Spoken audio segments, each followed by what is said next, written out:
I am just so delighted to have my good friend Lynn Austin with us tonight. And if you have never met her before, you're going to love this opportunity to learn more about Lynn and the books that she writes. And the one that we'll start talking about is the one that comes out next week, Chasing Shadows, which has just a beautiful cover that really sets the tone for World War II and all that's involved in it. But Lynn, why don't you take a moment to introduce yourself and tell our viewers more about you and the books that you write? Well, I started writing about 37 years ago when my youngest daughter was a newborn, and we were living in Canada at the time, and the snow was up to here and the thermometer was down to here, and I thought I was going to go a little nuts. And I got a little bored with other books. They might have been beautifully written, but there was no hope. And I thought, why can't there be books with hope? And so I sat down one day when my two youngest children were taking a nap, and I thought, I'm going to try to write a book. And I immediately discovered that it was so much fun that you get to, it was like playing when you're a kid and you're making up stories and you decide who's going to live and who's going to die. And I was hooked. And so without even thinking about would it be published or anything, I just, every spare moment I had, I would, when the kids were napping, I would start writing. And I've been That's doing it so ever fun. since. It took about Yeah. 11 years from when I first sat down until the first book was published, because I had to learn the whole thing, how to get published and all of that. But I've been loving it ever since. That is amazing. And I love how you get started, where you're like, okay, my kids still have a nap time when I can try this and I can figure out writing. And almost from there were a lack of books that were the kind that you wanted to read. Right, right. And for me, it was, I grew up, I was a teenager when the Jeanette Oak books were coming out and, Michael Phillips and the Taneys and all of those. And it got to the point where the manager, the owner of the small Christian bookstore, would literally see me walk in and he would slide the sales books across and go, here's when the next books are coming out, Cara. Because there weren't enough of them. Yeah, And yeah. man, how Christian fiction has It changed. has. It has. There were no agents back then, and yeah, you had to do all the work yourself. Send it in, get it back. Send it in, get it back. Yeah, it really, really, really has changed.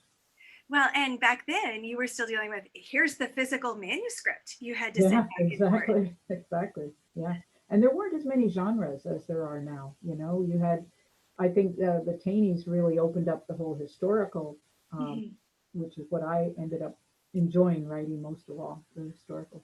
But and the suspense and all of that, they just didn't have all of that wide variety in Christian publishing.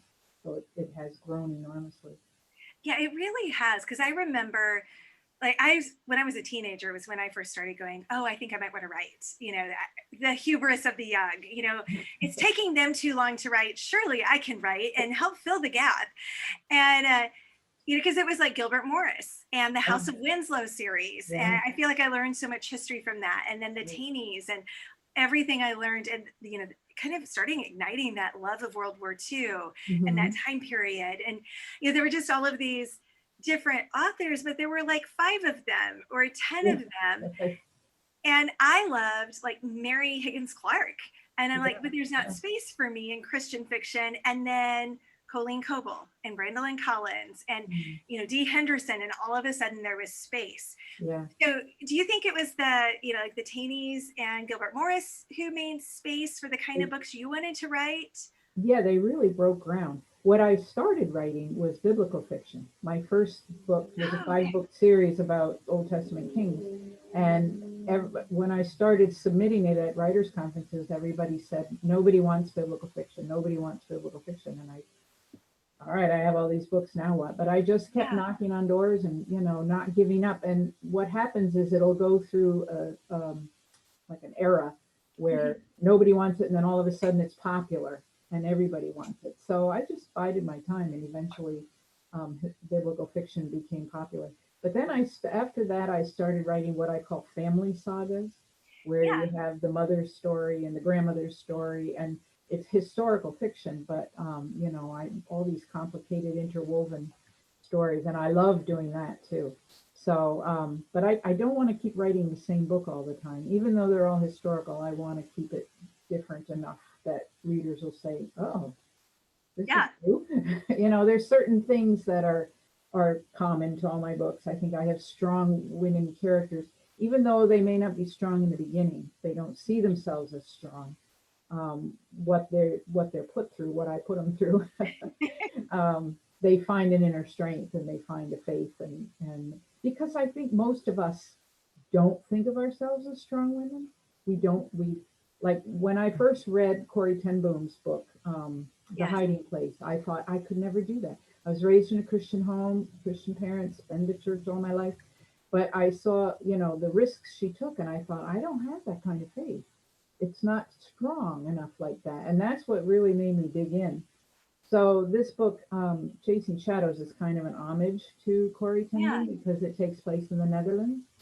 And when I went back, after I started researching it, and when I went back and reread her story, yeah, it made a lot more sense to me. And then we went to the Netherlands. They have, if you ever go to the Netherlands, go to Haarlem. They have her watch shop, the jewelry shop, and the hiding place. And it's open for tours, and they take you through there. And it's really a marvelous experience. They tell you the whole gospel message, and Oh, that's wonderful. really pay homage to her faith. That's fantastic. And I haven't finished Chasing Shadows yet, but what I've read, I really loved. And it reminds me in some ways, like when you say it's a family saga, that's exactly what I was thinking. It feels in some ways like The Nightingale. And I could feel that kind of homage to Corrie ten Boom. And like Linda says, love Corrie ten Boom. And The Hiding Place, I'll never forget reading the book. I'll never forget seeing the movie. It's a book I've read multiple times because there's just something about the faith of that family and the way they were willing to put it all on the line. And that's really what you've created for this family in Chasing Shadows. So, but it also has that family saga where there's the generations. And not all of your books have it where it's happening at the same time. I mean, sometimes you have kind of like the original split time where there's the grandma's story and there's mom's, and then kind of the generational feel.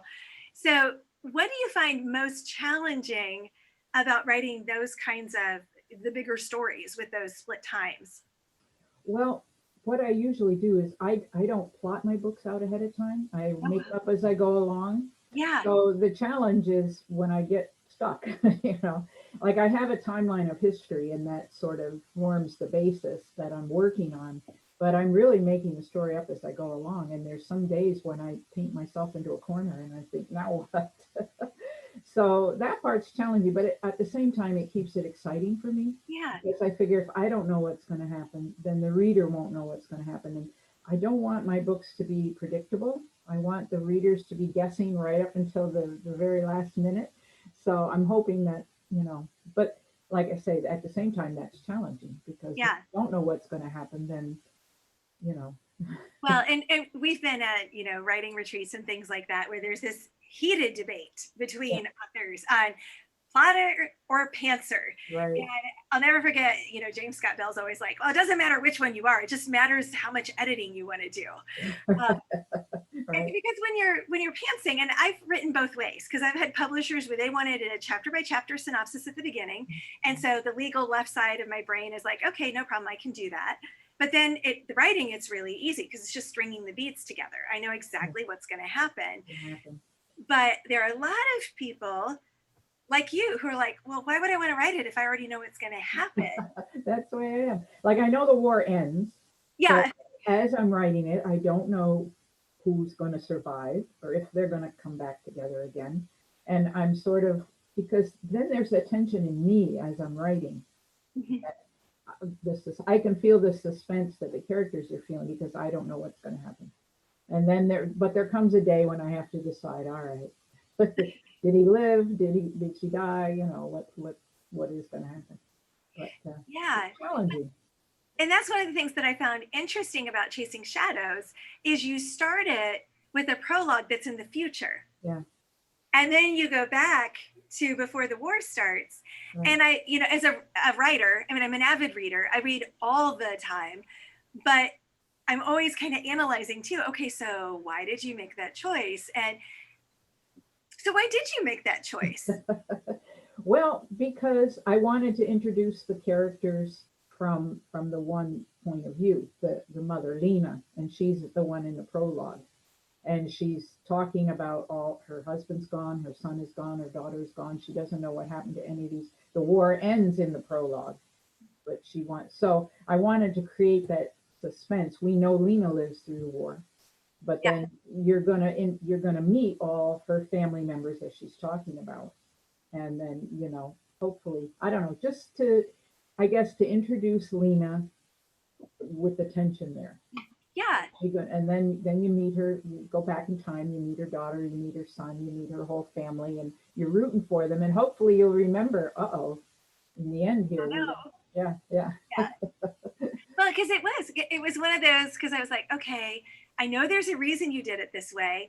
And as I was reading it and then getting into the early chapters, I was like, okay, it gives hope that at least one of them makes it through.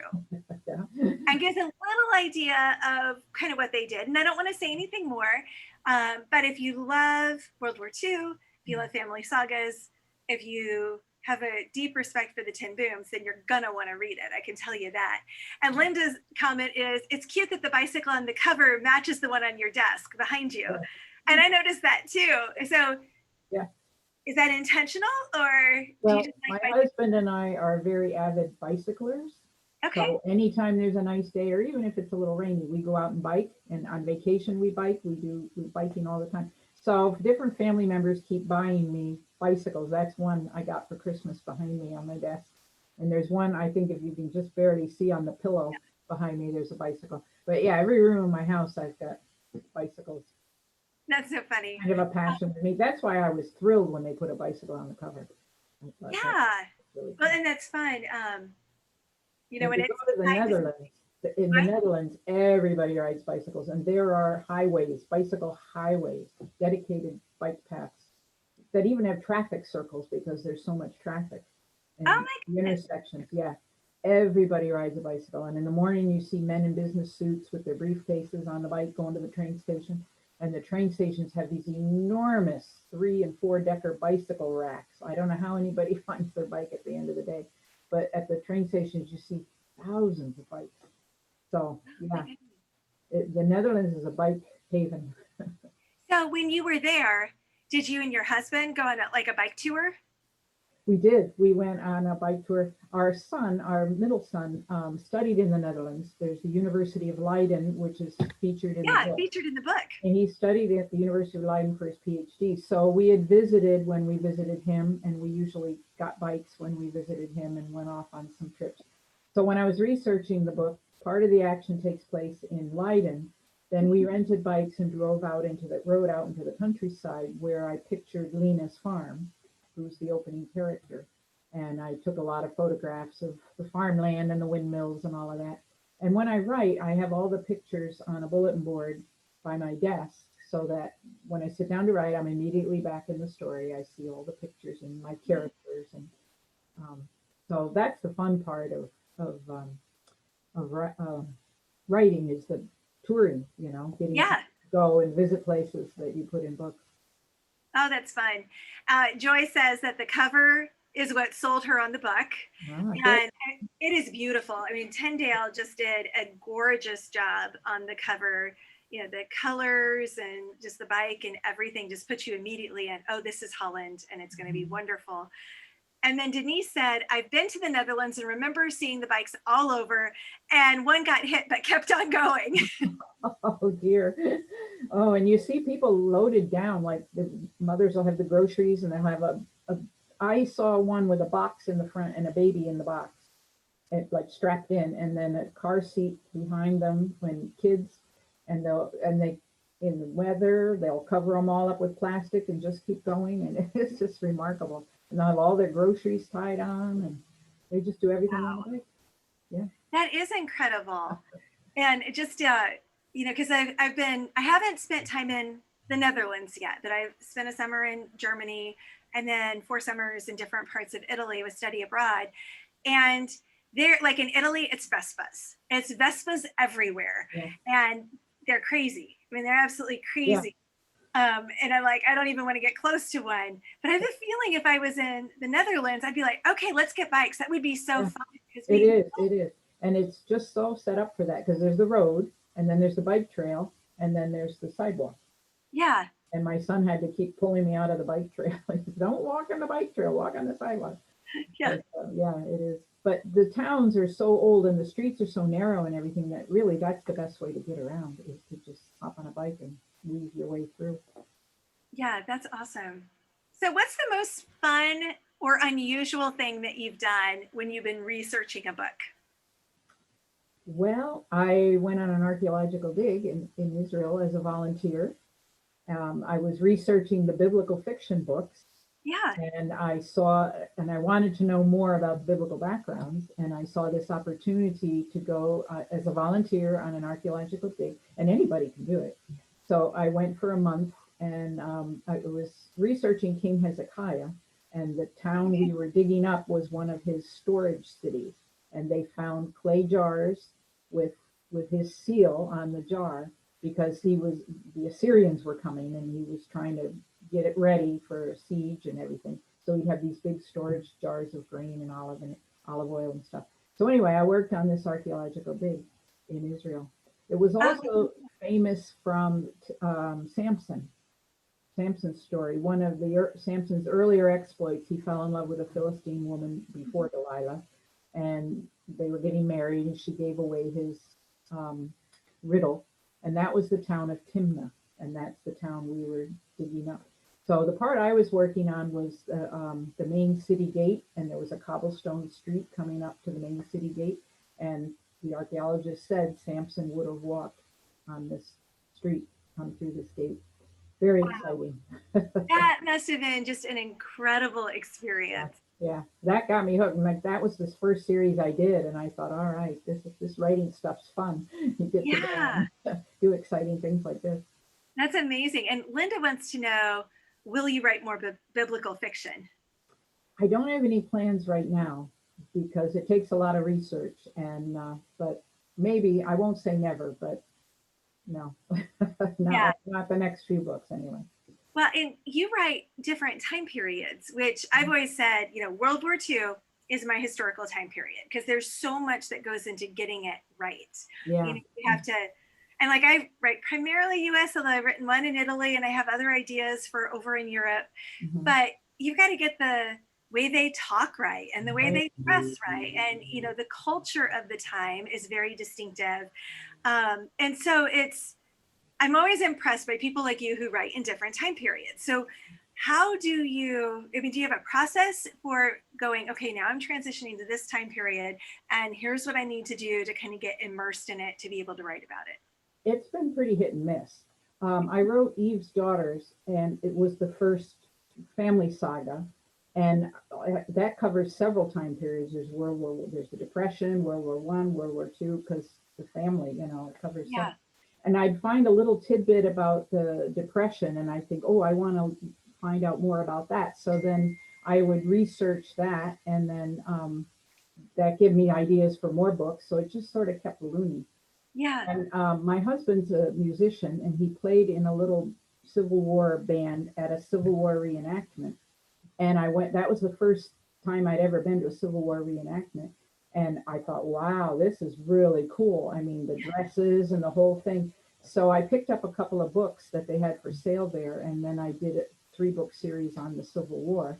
Then I learned a little tidbit about after the war. So then I wrote a book about that. It usually just like ping pongs, Yeah. off, whatever. So No, that's great because I mean, while I'm focused on World War II, or then I write the legal suspense now, but the ideas would come from, oh, I need another book set in this area. What else was going on during the war here? yeah. Or, then you'd find, oh, this looks like an interesting book. And the next thing you know, you've got 4 more story ideas. And That's it's kind of that, you just kind of keep looking and yeah, the ideas come from the most unexpected places. for sure. So you'll enjoy this. Corky says that she's so happy to meet you because someone mentioned a proper pursuit to her. And that was the first of your books she was interested in. So she read it in April and has read or listened to 5 more since. So Oh, I would good. say she is binging your books. I guess so. Now So that for those proper who don't know what pursuit, it is, what's a proper pursuit? Which one does that fall into? I was living in the Chicago suburbs at the time, and that one's about the White City, Oh, okay. Yeah. the Chicago World's Fair. Yeah. So we were visiting all these places. There is one building there that still was originally part of the World's Fair. And yeah, seeing where the grounds were and everything. And by the time I finished researching that, I think I could have gone back in time and found my way around the fair because there was just so many interesting. Well, and that is, I mean, especially when you're recreating something that did happen and did exist, you do kind of have to step back in time because someone's going to have been a self-declared expert in that. And if you get it wrong, I'll let you know. So has there ever been a time where an editor or a reader tried to tell you you were wrong and you're like, oh, no, no, no, no. Here's the site for why I am correct. I'll tell you exactly what happened. Somebody wrote to me from Virginia and they said, you're wrong. You have this town in Virginia, and there was never a town that named Virginia. And he said, that's in West Virginia. And I said, yes, but there was no West Virginia before the Civil War. So I was very proud of myself for that. He was so sure I was wrong. And I'm like, nope, nope, nope. That was part of Virginia. And it broke away during the Civil War. Yeah, I was talking with someone earlier, like a week or two ago for some kind of podcast they were doing or something. And one of my tips for writers, especially when they're writing historical or something that's out of kind of like this is the typical US experience right now, is I would put footnotes or comments in my manuscripts as I was going with the link to either like the web page where I got the information or a citation to the page in a book. With my editors, it was to kind of preempt that, well, that can't be right. You don't know what you're talking about. But then it was also, it saved me time because then when I would get the question, I wouldn't have to go, okay, what book was that I was reading? When I found that, it was like all kind of there. That's a good idea. Yep. Yep. So that was in a writing frenzy, and then you kind of forget sometimes what you made up and what was real. And so you're very smart to footnote that. Yeah. And so it was one of those things that I learned in a book or two. I could save myself a lot of time by just kind of stopping, at the end of a scene and then going back in and filling in, okay, here's where I found it. And I got a lot less questions on whether or not I'd actually done my research when they could just kind of see, Yeah. I had an editor catch one almost very bad mistake. The character came home from the Civil War and the wife was pregnant. And anyway, I didn't add up the months and she couldn't have had the baby. He wasn't home from the war long enough there weren't 9 months. They said, you're going to have him come home sooner or have her have the baby later because this isn't working. You're not line up. Or you're going to have questions to answer that you might not have considered in the plot. Right. Yeah, they'll think that's part of the plot and it's not. Yeah. Well, and that's very real. I mean, that's why we have editors because it's so easy. There are so many details. I'm working on a couple novella collections that'll come out in the fall. And one of them, they're pretty interconnected. And so today I was spending a lot of time going, okay, so is this what the town looks like as I'm drawing out a map? And here's the calendar. What are the dates? And then they were throwing out, they said, like, no, those aren't actually the right dates based on the calendar. And so just I'm like, yeah, we're not going to necessarily mention all the dates when we're in the books or in the novellas, but we need to be on the same page or else there's going to be someone who's going to go, that doesn't work. I have learned to go to the perpetual calendar. There's a site and print out, especially for the World War II books, print out the 1940 calendar. It has when Christmas is and when all the holidays are and everything. And that way, all right, this bombing happened on a Tuesday or whatever, and you can keep it lined up. So I have a 1940, 41, 42, and follow that all along. Yeah. That's very helpful. Yeah, it is. And I think it's something that when we're writing, sometimes we get so far into the right brain that we forget that it needs to be grounded in reality. And one of those realities is a calendar. Right. And Yeah. so, Something having comes every week. You have yeah, to remember that. exactly. And so, I can be like, okay, I have worked on this, I've got it all down. And then my editor will be like, you're missing a day here, or it was Thursday and now it's Saturday, but it's the same day. What just happened? What happened? Yeah. It's Christmas again. What happened? Yeah, yeah, exactly. And so Linda's like, yeah, readers appreciate those details. Yeah. And I think that's something that newer writers can sometimes forget, is that all of that context is part of what makes it real, Yeah. and a world that readers can get immersed in and then follow your characters If through. it's fuzzy, if you're not clear about it, then it's not going to be clear in the reader's mind. If Yeah. it's fuzzy to you, they're going to be like, what? And then it's not vivid. It's not alive. The story isn't. They're not immersed in it. Yeah, and Danielle's like, I love the idea of downloading an old calendar while writing.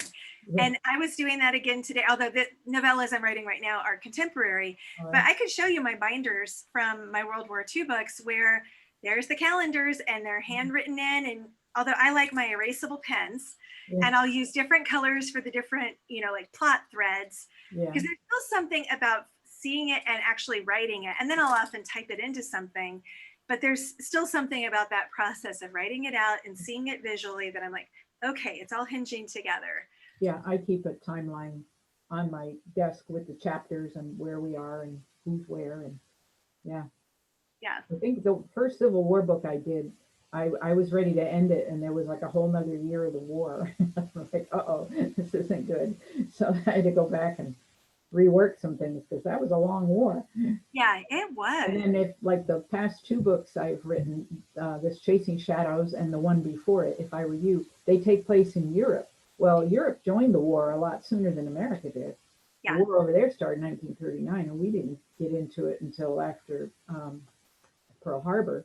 So yeah, it's a lot longer over there than it Yeah. is. And well, and the same thing with World War I. I mean, we were only in World War I really for about a year. Right. And then World War II, basically it's January 1942 because Pearl Harbor is December 1941. Right. And so, it's easy to lose track of that timing. I mean, we're aware of the war, we're helping, build the airplanes and tanks and all that Britain needed, but it's still not sending troops over. And so it's a different experience until our boys are now going overseas. Yeah, and so keeping those details, because I'm always reading books. Like I just listened to Malcolm Gladwell's new one, which is the Bomber Mafia, and it's all about the bomber theory during World War II. Okay, yes, I'm a geek because I think that's kind of interesting. Yeah. But again, it even highlighting the differences between the European front and the Asian front or the Pacific front. Very different in the approach, the timelines, what was happening when the buildups were, and all of those details have to come together and be right when you're writing World War II. Because you can have one son who's over in Europe and another son who's on the Pacific front. That's a lot of research. Yeah. A lot of research. Yeah, I haven't even gotten into the Pacific theater, the Pacific end of the war at all. And it's just... I'm the same way. It was too brutal. So brutal. Not that the war in Europe wasn't, but it was a different level, just a different level, the kamikaze mentality and things like that. Yeah. So, Joy says, If I Were You was a great audiobook. Oh, yeah. That narrator was absolutely awesome. I was listening to the narration. We were driving somewhere, and I was listening, and it was my book, but it didn't seem like my book because when you write your own book or you read your own book, you hear your own voice, right?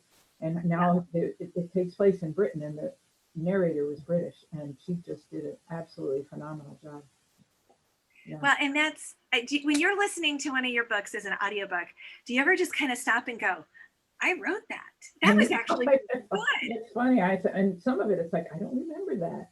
Yeah. Because it's been like 3 books later, it's not, I don't remember. Yeah, well, and there's this process to it that, as readers, we don't always understand that, yes, Chasing Shadows is coming out on June 8th, but you've got another book that's like through the editing process. You've got another one that you're probably getting ready to do edits on, and then another one you may be writing. Yeah. Research. And so there's, we can there every once in a while I'll be like, oh, what book was that? Because I'm in a Yeah. totally different story world now. I have You to know? go back and look up the people's names because I Yeah. don't, what was his name? Yeah. I can look it I'll up. be here going, Lethal Intent. That was, oh yeah, that was Carolyn's story. And Brandon, yeah, that's what it was. Right, right. Yeah. Like the one girl in here, she has a boyfriend who's a policeman. I could not think of his name to save my life. I had to read through the book and try to find out what was his name? Yeah. Yeah, Eric. Okay. Yeah. Once you get past like the hero, the heroine, and a couple main characters, I'm like, yeah, too much time has passed, y'all. Yeah. You know, tell me what page it's on and I'll go look up the character. Exactly. Yeah. So, and Corky said that she's loved Candle in the Darkness and Fire by Night, that they were wonderful. And she's enjoying binging your books, mostly through the county library in Houston. The library has a great collection. Wonderful. That's great. Wonderful. Yeah, I love it when libraries carry your books. Yeah. The Fire by Night and Candle in the Darkness were Civil War books. And then there's a third one to that series, which has some of the characters crossed over. So tell her to look for A Light to My Path. Okay, The Light to Your Path is the next one. Yeah. Awesome. And Linda's like, I don't know how you can write and edit and market a book when I can only read one at a time. So read slowly. Tell everybody to read slowly. It takes you a year to write the book and they read it in 2 days. That's no good. Yeah. Yeah. That was the thing I didn't understand back when I was a teenager. You know, like, oh, you just write the book and it's wonderful. And I was like, oh, I have a lot to learn. Yeah. It takes a long time. So what's a book that you've either recently read or that you're looking forward to reading that's not one of yours?